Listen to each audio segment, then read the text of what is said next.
ओम श्री सतनाम साक्षिणे नमः। प्रथमो अध्याय। संजय उवाच। संजय बता रहे हैं अर्जुन के विषय में। अर्जुन ने अभी तक श्री कृष्ण के समक्ष तर्क पे तर्क रखे, क्यों मारें, किस लिए मारें कौरवों को, और इनको मारने से हमारा कोई भला होने वाला नहीं है, और ना ही अब मेरे मन में कोई इच्छा है इन्हें मारने की। उसके उपरांत जब भगवान कृष्ण कुछ नहीं बोले, तब अर्जुन आगे कहते हैं, निहत्य धातराष्ट्राणाम का प्रीति स्यात् जनार्दन, पापमेवाश्रित अस्मान हत्वै एतान आततायन। हे जनार्दन, धृतराष्ट्र संबंधियों को मारकर हम लोगों को प्रसन्नता कैसे मिलेगी, और इन आतताइयों को मारने से पाप ही लगेगा। अब कह तो दिया कि कौरव क्या है, आतताई हैं। आतताई किसे कहा जाता है? जो पाप करें उन्हें दंड देने का अधिकार है। 6 शास्त्रों में आतताई बताए गए। आतताई की जो संख्या है शास्त्रों में 6 है। कौन? जो दूसरे के घर को आग लगा दे, जो दूसरे के धन को हर ले। तीसरे हैं जो दूसरे की जमीन को हर ले। चौथे हैं जो निहत्थे पर वार कर दें। 5वें हैं जो किसी की स्त्री का हरण कर लें। और 6ठे हैं जो किसी को जहर दे दें। कितने हो गए? 6। इन 6 को मारने का अधिकार है। अब अर्जुन खुद कह रहा है ये आतताई हैं। अब देखा जाए तो सबसे पहले दुर्योधन आदि ने पांडवों को लाक्षागृह में जलाने का प्रयास किया। दूसरा, भीम को जहर दिया, और द्रुत कीड़ा में पांडवों का धन हर लिया। चौथा, उनकी स्त्री का हरण करने का प्रयास किया। निहत्थे पर वार किया। इस प्रकार 5 ही दुर्गुण कौरवों में थे। इतना सब अर्जुन को ज्ञान था, पर जब मोह गहरा जाता है जीवन पर, तो अपनों के दोष क्या लगने लगते हैं? दिखने बंद हो जाते हैं। अर्जुन की स्थिति भी वही हो गई। उसे दोष दिख ही नहीं रहे थे। वह बार बार एक ही सवाल पूछ रहा था, क्यों मारें, क्यों मारें। और भगवान कृष्ण अभी तक कैसे हैं? शांत, चुपचाप हैं। वह इंतजार कर रहे हैं कभी तो समझ आएगी। पर अर्जुन के तर्क के ऊपर तर्क। अपने खास कुटुंबी हैं, उन्हें कैसे मारा जाए। कहता है इनको मारने से हमें पाप ही लगेगा। और शास्त्र क्या कह रहे हैं? ऐसों को मारने से पाप नहीं लगता है। और जो उदंड है, जो आतताई है, उसको सजा देकर उसे पाप से बचाया जाता है। हम देखते हैं ना, कोई किसी को मार दे तो गवर्नमेंट क्या करती है? उसे सजा देती है। अब सजा देने से ऐसे नहीं कि गवर्नमेंट के ऊपर पाप चढ़ गया। पाप नहीं चढ़ा। उसने क्या किया? समाज की रक्षा की और उदंड को दंड देकर उसे आगे होने वाले पाप से बचा लिया।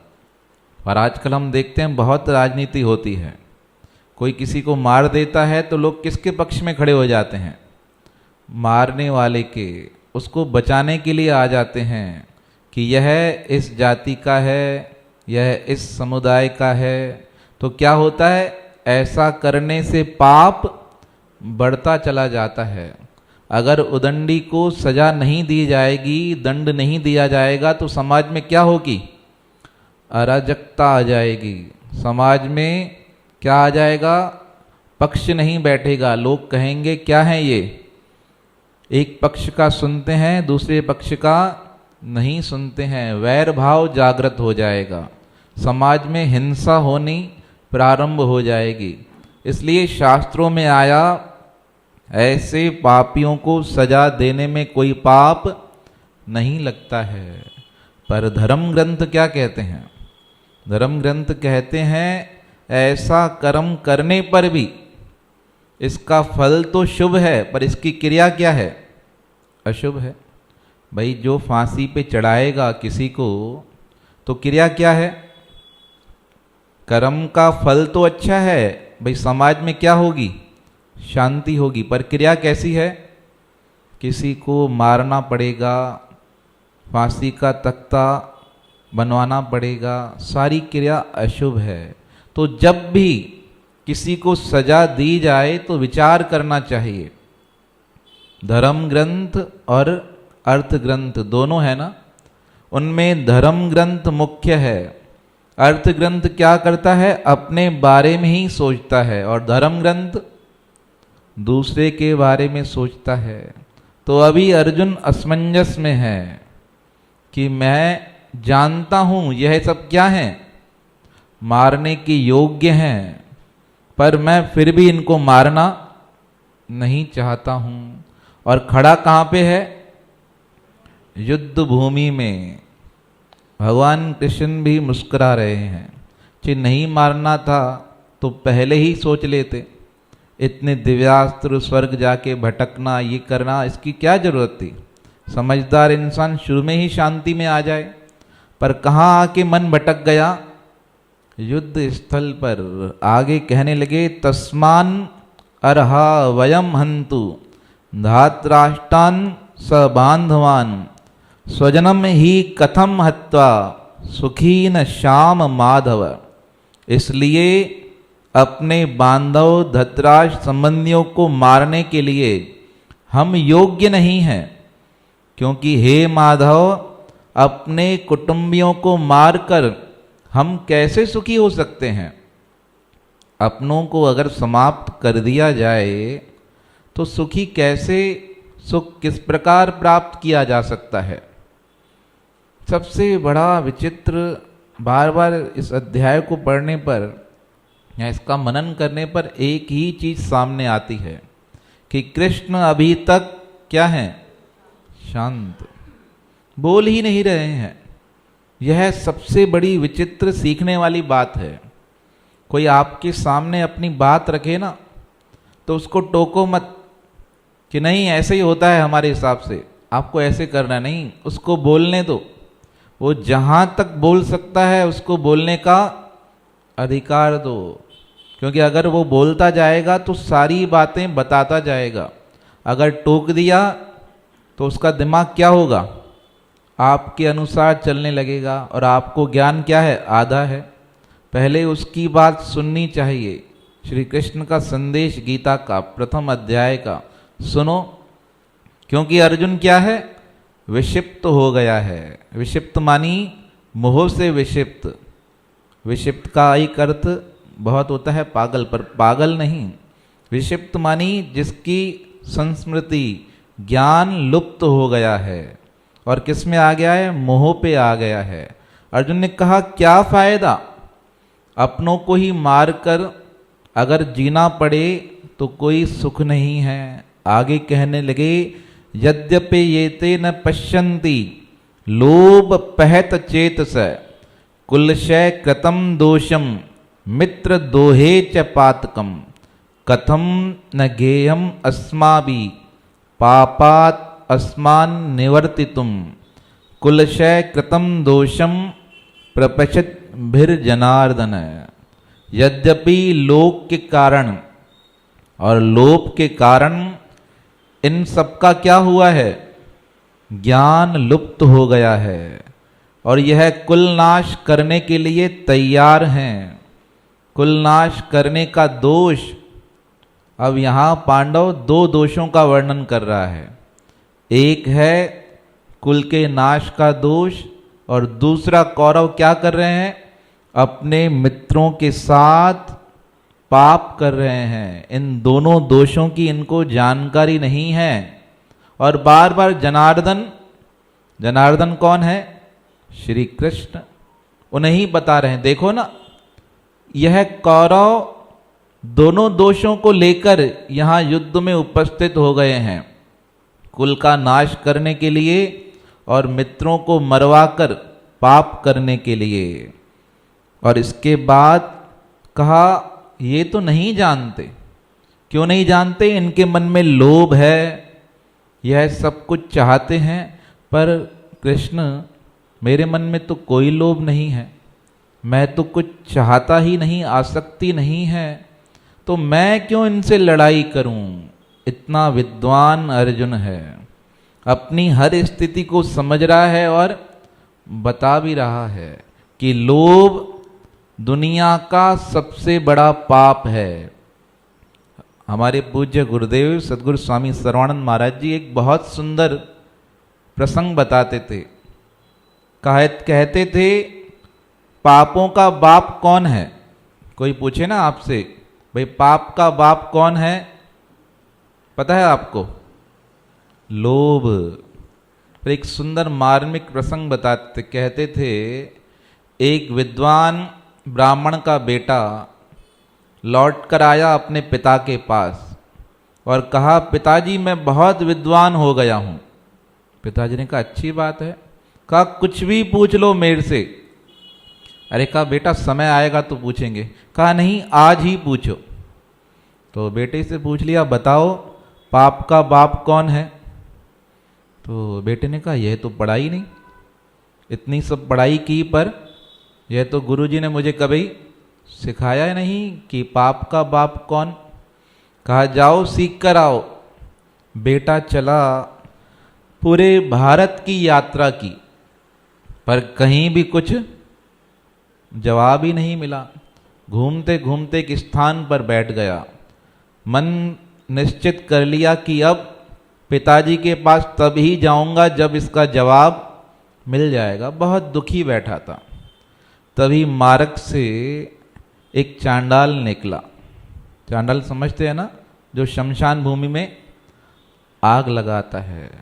अब वहां से निकला, पूछा अरे विप्र देवता दुखी क्यों हो? अरे कहा तुम छोड़ो, तुम्हें पता नहीं है।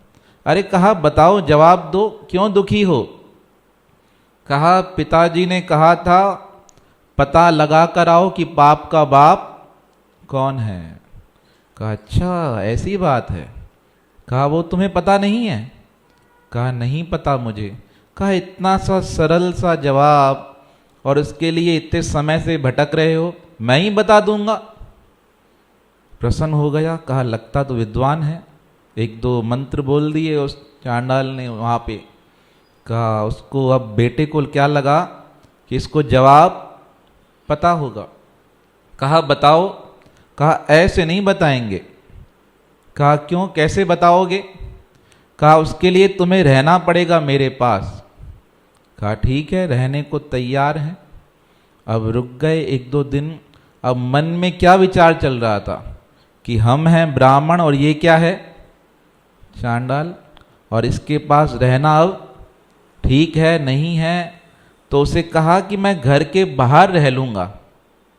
कहा ठीक है, घर के बाहर रह लो, बड़ी बात नहीं है, कोई चिंता नहीं। अब घर के बाहर रहा, पहली रात है। अब चांडाल ने एक बड़ा ही विचित्र नाटक किया। उस नगर में एक नगरवधू रहती थी। नगरवधू का अर्थ समझते हैं ना आप, गणिका कहो वैश्या कहो, पर सत्संग के माध्यम से उसे नगरवधू ही कहा जाएगा, क्योंकि हर मंच की अलग अलग एक मर्यादा और सभ्यता होती है। तो नगरवधू से कहा यह बेचारा ब्राह्मण का बेटा है, बहुत समय से भटक रहा है, विद्वान है, इसका भला कर दो। तो उसने कहा क्या करना है? दोनों का आपस में समझौता हो गया। अब वो रात को सो रहा है और चांडाल अपने कक्ष में आराम कर रहा है। ब्राह्मण देवता ने देखा रात के समय एक स्त्री आई। स्त्री आकर धन रखकर चली गई। बड़ा हैरान हुआ, कौन है इस प्रकार सोने की 2 मोहरें रखकर चली गई है। रात्रि हुई, प्रातः काल हुआ।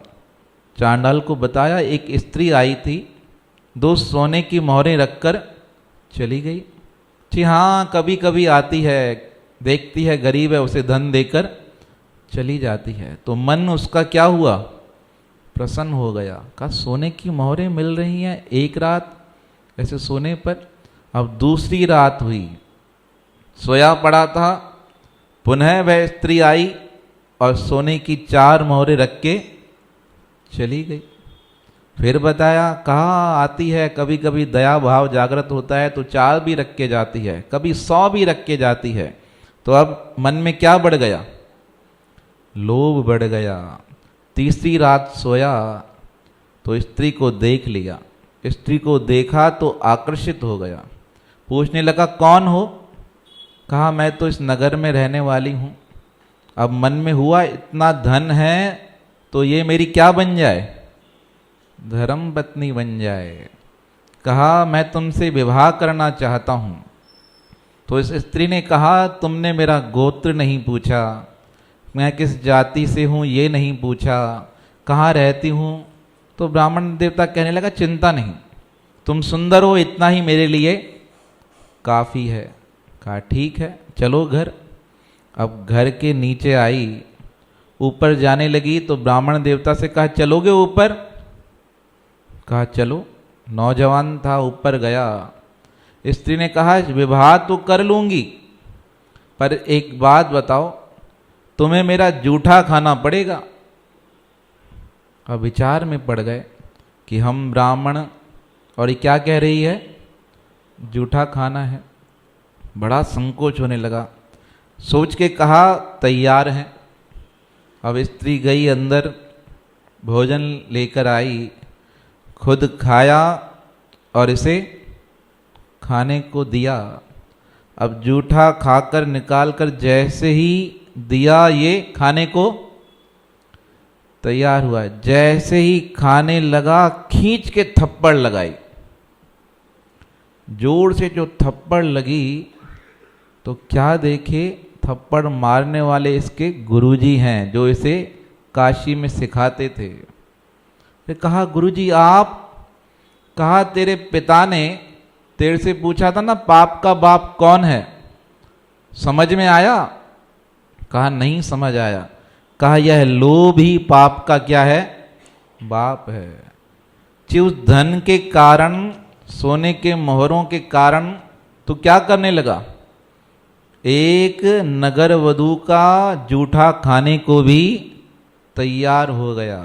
तो अर्जुन कह रहा है यह लोभ से भरे हुए हैं और लोभ किस समय मन में आ जाए पता ही नहीं चलता।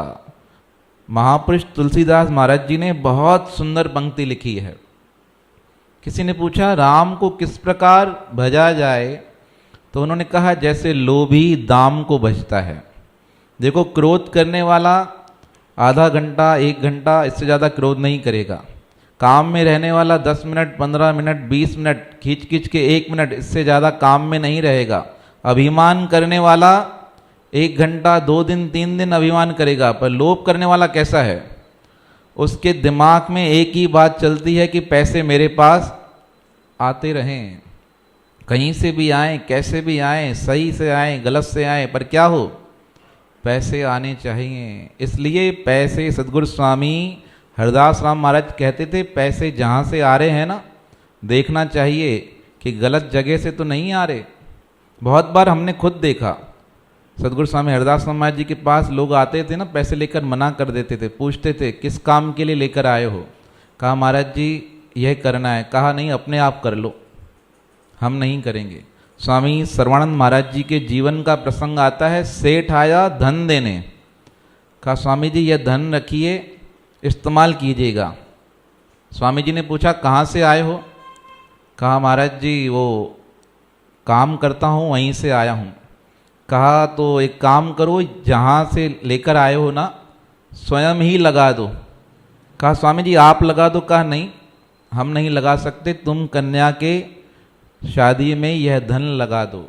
क्योंकि महापुरुषों को पता होता है धन की विकृति बहुत होती है, धन का आना सरल है पर धन का सदुपयोग हो जाना बहुत कठिन है।